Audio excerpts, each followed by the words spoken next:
Magandang umaga po sa bawat isa sa inyo. Welcome back to our 365 Bible verses everyone should know. Gusto ko lang po munang batiin yung ating mga kaibigan sa Canada. Jerem, Mel and Mila, Team Pascliff, Pas Mike, Tito Noel, RJ, Dr. Ranel, and Ma'am Juvie. Now, tuloy po natin ating talakayan patungkol po sa Redeemer God, Understanding Biblical Hope.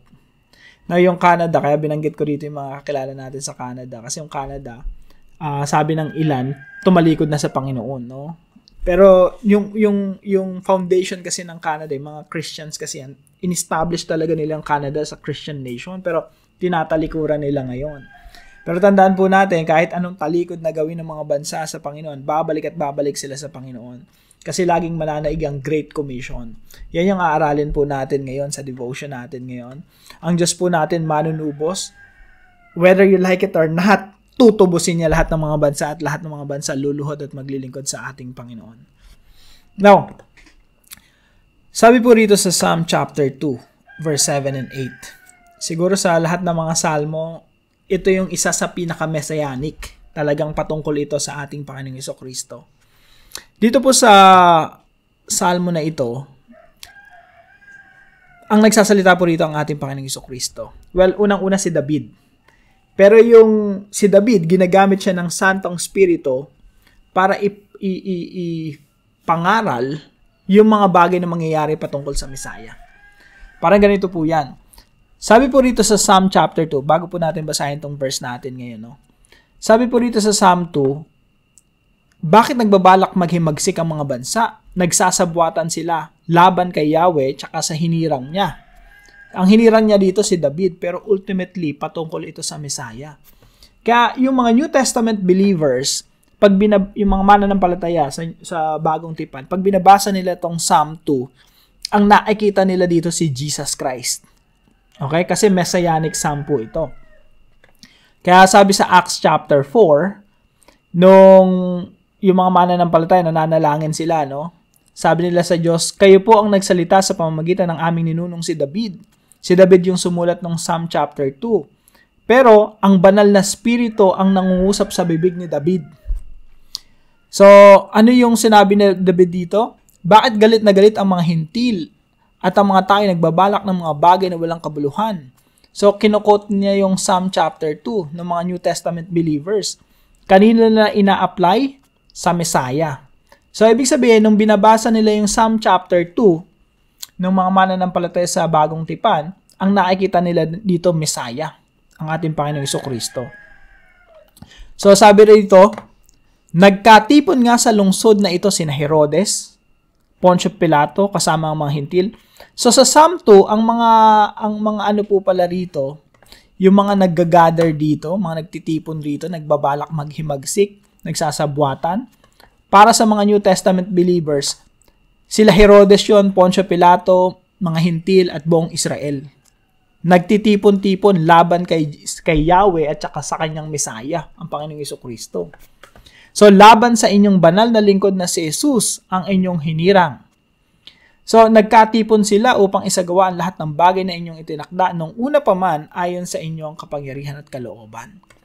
So, ito pong salmo na ito ay Messianic Psalm, patungkol po ito sa Panginoong Jesucristo. Now, sa verse 7 and 8, ito po ang sinasabi. Ipahayag ko ang sinabi sa akin ni Yahweh. Si Jesus yung nagsasalita dito. Yun na yung interpretation ng New Testament believers. So, ipapahayag ko ang sinabi sa akin ni Yahweh. Ikaw ang aking anak mula ngayon ako na ang iyong ama. Bigyan ko muna kayo ng isa pang example. For example lang tayo kasi mahaba itong talakayan na ito. Pero para makuha lang natin paano in-interpret ng New Testament itong talata na ito. So sabi dito sa Hebrews chapter 5 verse 5 na yung tinutukoy pala rito si Kristo. Siya yung pinili ng Diyos at siya yung sinabihang ikaw ang aking anak mula ngayon ako na ang iyong ama. So malinaw po yan, no? So dito talaga sa Psalm chapter 2 verse 7 and 8 si Jesus tsaka yung Diyos Ama nag-uusap. So, ipahayag ko ang sinabi sa akin ni Yahweh, ikaw ang aking anak mula ngayon, ako na ang iyong ama. Hingin mo ang mga bansa at ibibigay ko sa iyo, maging ang buong daigdig ay ipapamana ko. Napakagandang mga talata to, no? Yung Diyos Ama, kausap si Jesucristo, si David yung ginagamit ng Banal na Espiritu para ipahayag yung pag-uusap na yon. At sinasabi ng Diyos Ama kay Kristo, hingin mo sa akin lahat ng mga bansa. Yan ba yung request mo, Jesus? Sige, i-request mo sa akin yan. Lahat ng mga bansa, bibigay ko sa iyo yan. Gagawin kong pagmamay-ari mo ang buong daigdig. Yan yung usapan nila. Nag-o-offer ang Diyos Ama. Kaya ito pong Psalm chapter 2, it's about the death and victory of King Jesus. Bakit po death and victory? Kasi nung in-interpret ito ng mga New Testament believers, ito yung panahon na sila Poncio Pilato, sila Herodes, buong Israel, nagtitipon para patayin si Jesus. Ngayon, nung pinatayin nila si Jesus, hindi nila alam, plano pala yun ng Diyos para pagtagumpayin yung kanyang anak, ang Panginoong Jesucristo, at paghariin sa lahat ng mga bansa. Kung matatandaan nyo, si Jesucristo inofera ni Satanas. Sabi ni Satanas kay Jesus, Jesus, nakita mo ba lahat ng karangyaan ng mga bansa? Lahat yan bibigay ko sa iyo, mga kaharian, buong mundo, ibibigay ko sa iyan. Tingnan nga natin yung mapa. Ayan. Siguro pinakita ni Satanas sa vision, no? Lahat ito, ibibigay ko sa iyan, Jesus. Just bow down and worship me. Pero hindi tinanggap ni Jesus yung offer ni Satanas. Bakit? May offer yung Diyos Ama. Sabi ng Diyos Ama, ako magbibigay sa iyo niyan. So that's the victory of the Lord Jesus Christ, and that's also our point number 2. The Father offered Jesus all the nations as His possession. Kaya ang Psalm chapter 2, napakaganda eh. It's about the death of Jesus Christ nung pinagtulong-tulungan siya ng mga bansa, pinagtulong-tulungan siya ng mga Hintil, mga Romano, buong Israel. Pero at the same time, pinakita dun yung tagumpay ng Panginoong Jesucristo. Victory of King Jesus. At pinakita rin sa Psalm 2 na iyong Diyos Ama ang magbibigay ng lahat ng mga bansa kay Jesucristo, hindi si Satanas. The Father offered Jesus all the nations as His possession. Kaya nga sabi rito sa sa talata na natin, I will proclaim the Lord's decree. Ito yung sinabi ng Diyos Ama sa akin, sabi ng Panginoong Jesucristo. He said to me, you are my son, today I have become your father. Ask me. Make a request, Jesus. And I will make the nations your inheritance, the ends of the earth your possession. Kaya nga point number 3 natin, Jesus gave the Great Commission. Ang Panginoong Jesucristo, binigay niya yung Great Commission sa mga alagad. Sabi niya sa mga alagad, disipuluhin niyo lahat ng mga bansa. Bakit? Prayer request niya yan sa Diyos Ama eh. Pangako ng Diyos Ama, ibibigay kay Kristo lahat ng mga bansa. Kaya sabi ng Panginoong Jesucristo sa kanyang mga alagad, disipuluhin niyo lahat ng mga bansa. Sabi nga sa Acts 1:8, sabi rito, but you will receive power when the Holy Spirit comes on you, and you will be my witnesses in Jerusalem, in all Judea and Samaria, and to the ends of the earth. Yung kanyang mga alagad magiging witnesses, tagapagpatotoo na si Jesucristo nga ang Panginoon, siya ang Messiah, hanggang saan daw? To the ends of the earth. Saan mo nakuha yan to the ends of the earth? Psalm chapter 2. Anong sabi ng Diyos Ama kay Kristo? Anak, I'll make the nations your inheritance, the ends of the earth your possession. Kailan po mangyayari yan? Dito po mangyayari yan. Nung ibinigay ng Panginoong Jesucristo yung Great Commission, disipuluhin niyo lahat ng mga bansa. Maging witness ko kayo to the ends of the earth. Hanggang kailan yan? Hanggang lahat ng mga bansa. Pagharian ng ating Panginoong Jesucristo. Kaya napakaganda ng future natin, Lahat ng mga bansa, paghaharian ng Panginoong Jesucristo.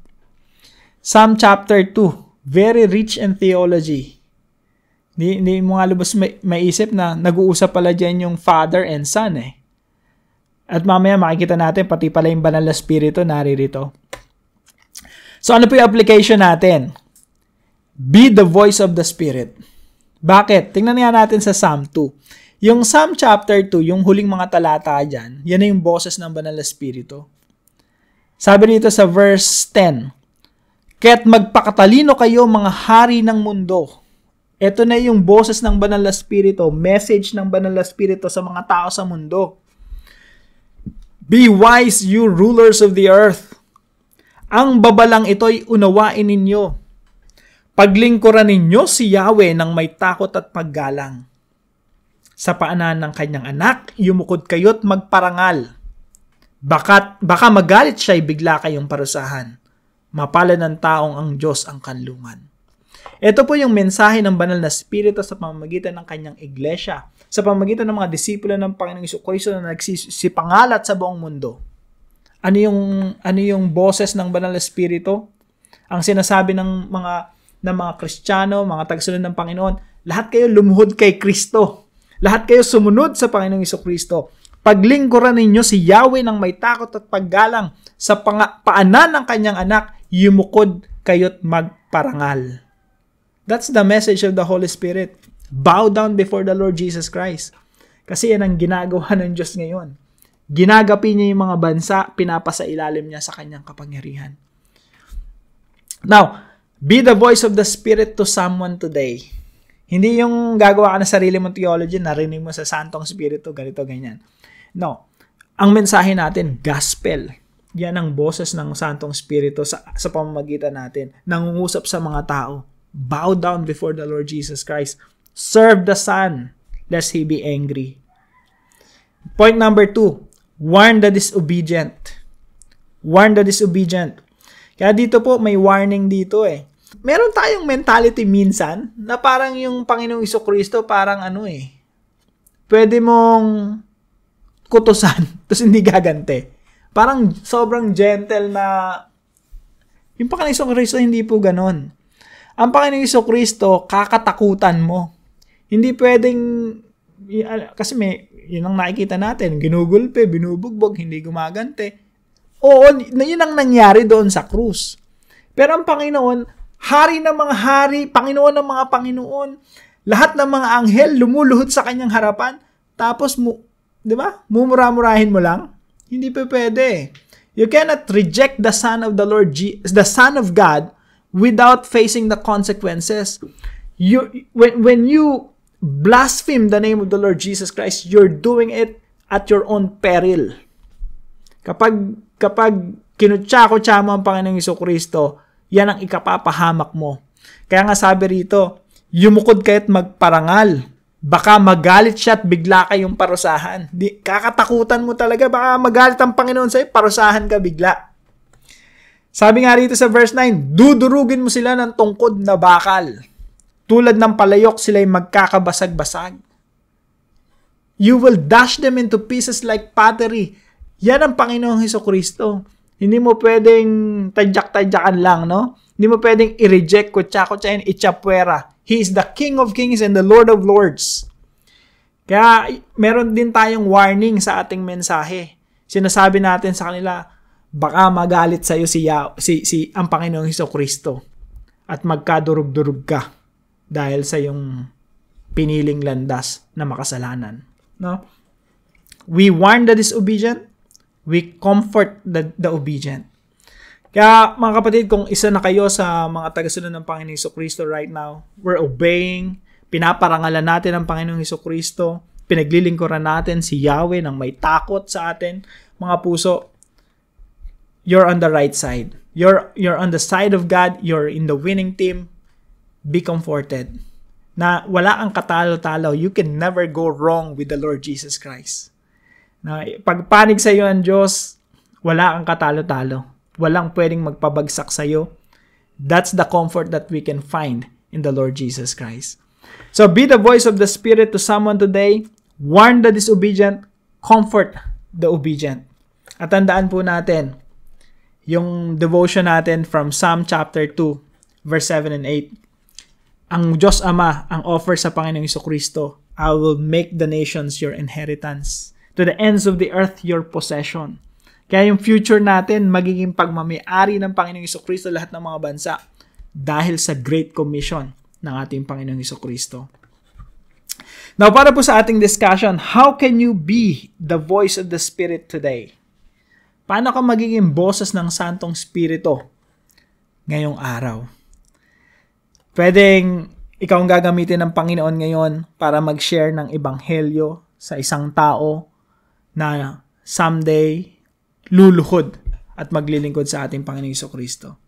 Be the voice of the Spirit to someone today. So, ang tanong po, kanino? Pag-usapan natin yan sa ating discussion group. At para naman po sa ating panalangin, Father, I just want to thank you for our hope in Christ Jesus. He is our King who will fix our broken world. All the nations are His possessions. Jesus is in control. He blesses the obedient and punishes the disobedient. Lord, may I be a voice of the Spirit to someone today. In Jesus' name. Sama po natin ito sa ating mga panalangin. Salamat po kay Mr. and Mrs. Anonymous. Nakakatuwang po natin sa ating devotion ngayong umaga. Kung meron po kayo natutunan, let us know in the comment section below and please share this devotion to your family and friends. God bless you. See you tomorrow, 5 a.m. dito sa ating daily devotion.